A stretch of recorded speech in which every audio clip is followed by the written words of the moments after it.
Yeah. He actually came to the studio and he said that he felt disrespected on every level by Hans's previous interview, not mentioning maybe his name or saying that the game spoke for itself because it was so beautiful. Yeah. How do you see that whole interaction between these two young men?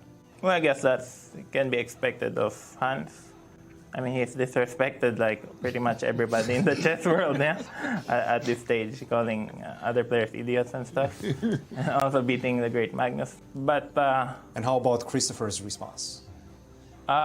what did he say exactly? He said that he felt disrespected by Hans's interview, and we didn't know how to approach that or how exactly he felt disrespected or why he felt disrespected. Well, he felt disrespected because Hans just won a game. I mean, it wasn't a perfect game. I mean, it was a good game, but and then he called it brilliant. And you know, anybody can lose a game. I think pretty much everyone knows that Hans is probably the most disrespectful teenager in chess. There are many other good players like Gukesh, Arjun, Prague, and they're very polite. Even if he was just like a little angel. But okay, I mean, it doesn't really matter. That can be expected.